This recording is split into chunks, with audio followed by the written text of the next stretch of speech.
Our next speaker is Leslie Case, and I'd like to say a few things about Leslie. We don't have time to say everything we'd like to about our speakers who are coming next.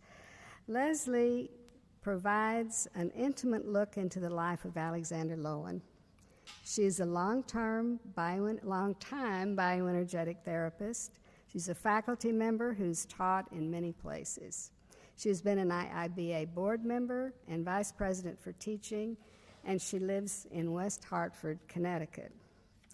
For more than 30 years, she's had the rare opportunity to observe the man at work, and she's had multiple vantage points: student, patient, assistant, colleague, and ultimately friend and kindred spirit. And she has some touching details about Dr. Lowen's last days, after which he was felled by the stroke at age 98, which she will tell us about today. Leslie.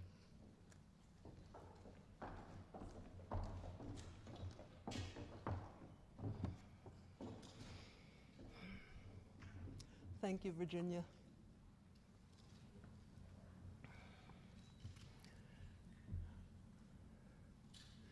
I am honored to be here.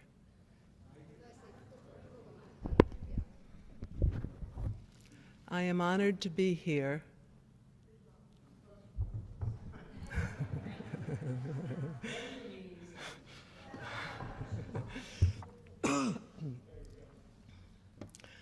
I am honored to be here to talk about this man who has given us so much. The first time I saw Alexander Lowen was in 1976. The setting was a windowless room known as the Loft on East 39th Street in New York. I was taking part in a workshop. Al was barking at the hapless woman who was assisting him. "Not that way, like this," he shouted. He was ferocious. He was in charge. He knew what he was doing. Meanwhile, I was terrified. The last time I saw Alexander Lowen, he was lying in a hospital bed. Only it wasn't in a hospital. He was in his own house in New Canaan, Connecticut. Sun was shining into his room. Yellow flowers were on the table. Samba music was on in the background. In a notably tender way, he was being cared for by Monica, Nana, and others hired by son Fred. Although Al was near death at this point, his chest was rising and falling rhythmically. It was a slight movement, but there it was. Even now, he exemplified the innate vitality of the body. The two disparate images above capture the paradox of the man. He was fierce, yet he was also gentle. There were other clashing forces within him, but in total, he was an extraordinary leader. Over time, I myself would become a therapist and colleague. I would watch him in action. I delighted in learning everything I could from him. There was so much, not only in sessions, but in daily life. What I want to convey to you today is my sense of the man. I draw upon observations, conversations, and written journals I have kept over the decades.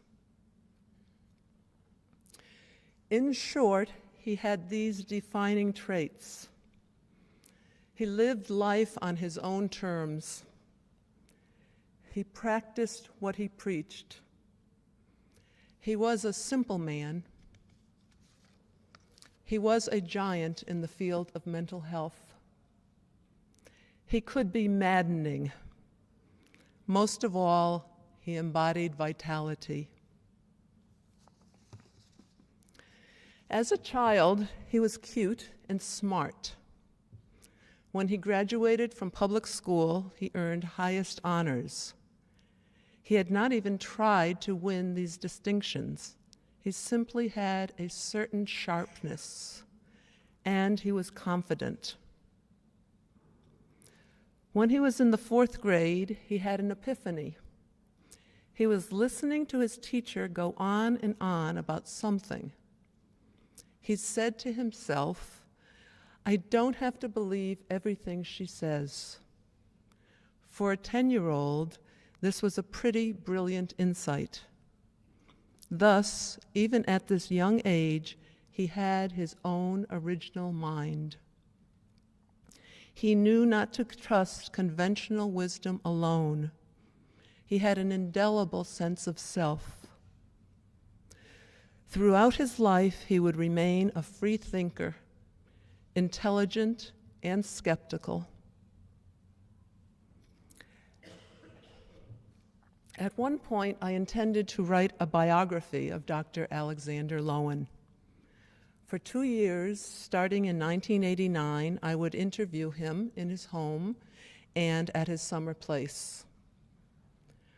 One day, I arrived at the small, cozy cottage on the Connecticut shore.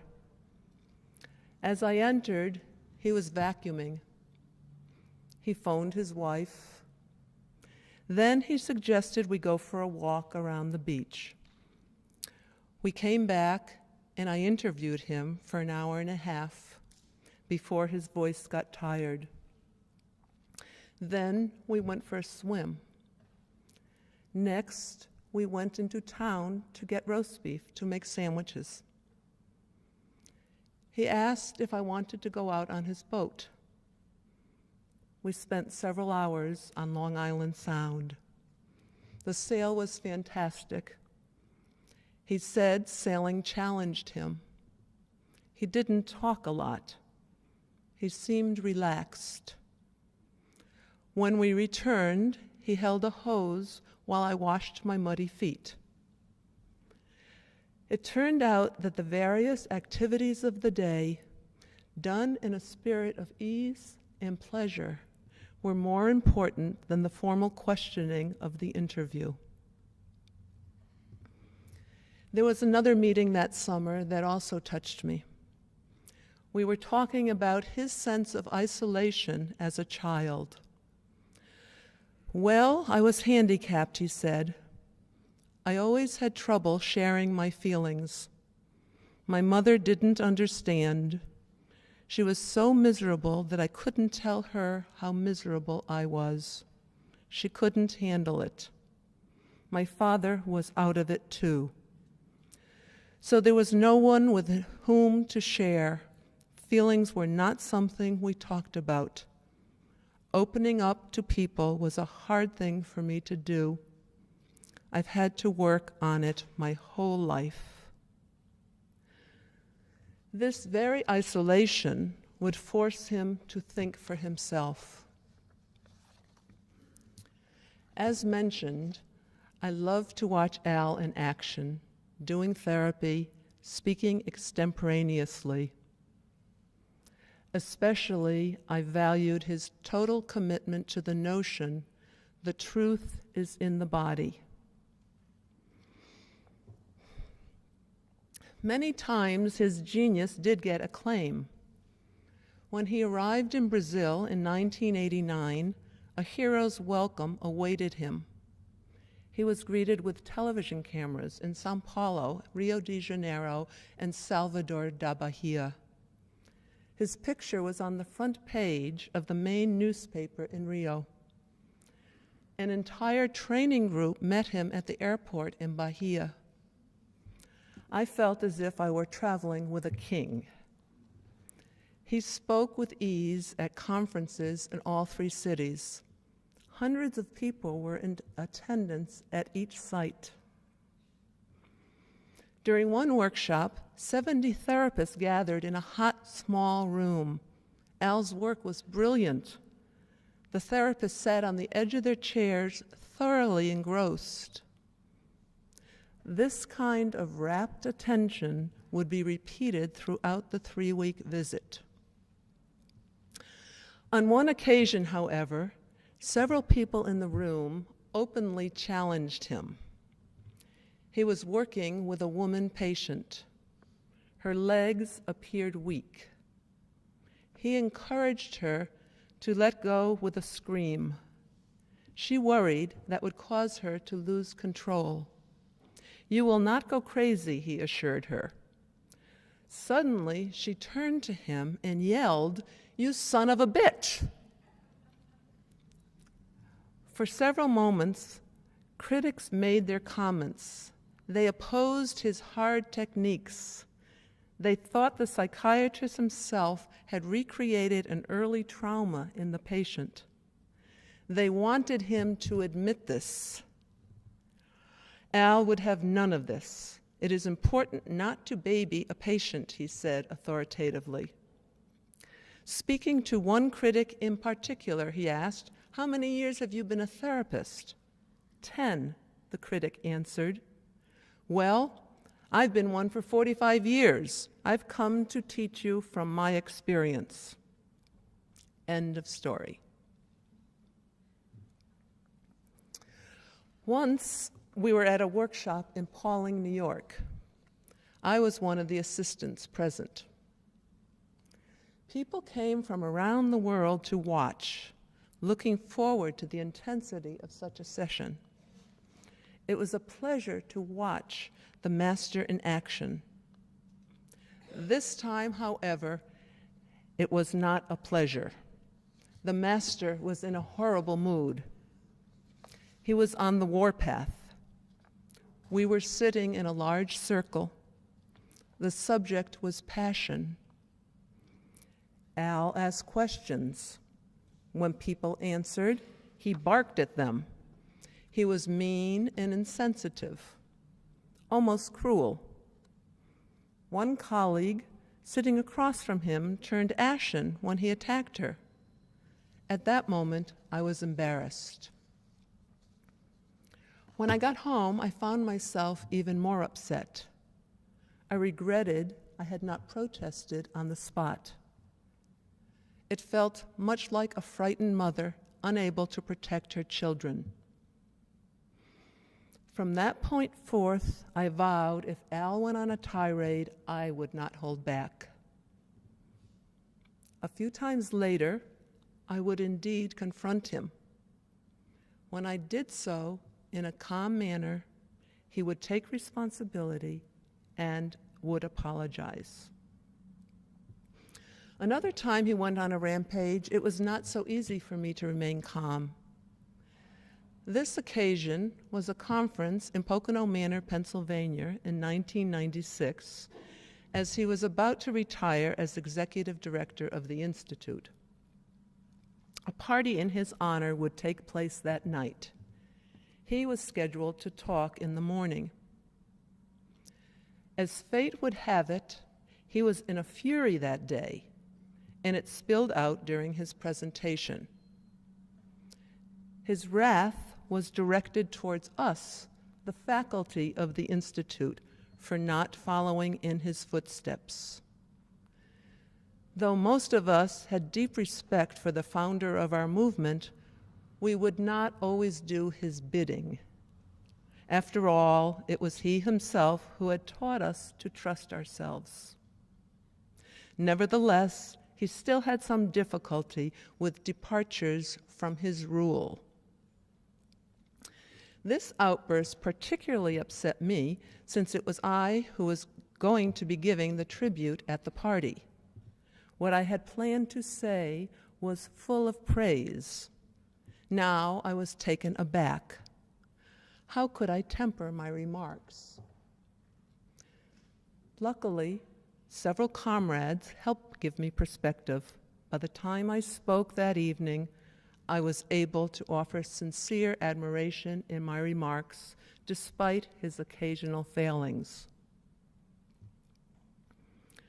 When I first saw Al in the New York loft, he was 66 years old. When I went into therapy with him, he was 77. When we did our last workshop together in St. Lucia, he was 86. During all that time, never once did I ever think of him as old. He always had more energy than I did. Each year, when we would arrive in St. Lucia, for instance, he would immediately go for a swim. I, in contrast, would take a rest. In the final years, I visited him at his home. When he was still mobile, we would go to the Silver Mine restaurant in Norwalk, one of his favorite haunts. A lovely rustic establishment. It has been there since colonial times, and he went there faithfully for more than 50 years. Once, when he was 95, we walked slowly toward the restaurant. His arm was linked with mine. Helen, the longtime waitress there, greeted him warmly. As we dined, I asked, "Did you ever think you would age so gracefully?" "No," he said. The moment was sweet. Even after his stroke in 2006, my visits continued to have meaning. It's hard to put into words. There was a quality of realness about him. At this point, he was largely incapacitated. He slept most of the time. But occasionally he would utter a word or nod at me. His essence came through. I would come home to West Hartford feeling content. Characteristically, he was not always easy to be with. At times, he would flail at Monica or Nana. He growled and fought. But the caregivers responded with kindness. It was a scene of such dignity. Accordingly, my own fear of death subsided. Alexander Lowen died on October 28, 2008. He was just about 98 years old. He was buried a week later by the side of his wife Leslie in a small cemetery in New York State. The site itself was simple but appealing. Nothing was manicured. The area was grassy with shrubs. American flags and pots of flowers were scattered throughout. It was a fitting final resting place for the couple. The tombstone simply had Lowen inscribed on it. There was no formal ceremony. Each person there spoke in a heartfelt way. Each placed a red rose on the coffin. What Al gave me is embedded in my heart. It will never go away. He was a mentor and a colleague, but more than that, he was a friend. It is a privilege to have known him. What a person. As I have tried to convey, he was full of paradoxes. He was ferocious. He was kind. He was radical in his theories. He was conservative in his habits. He was a mortal man. He was someone whose contributions will live after him. Today, we celebrate his life.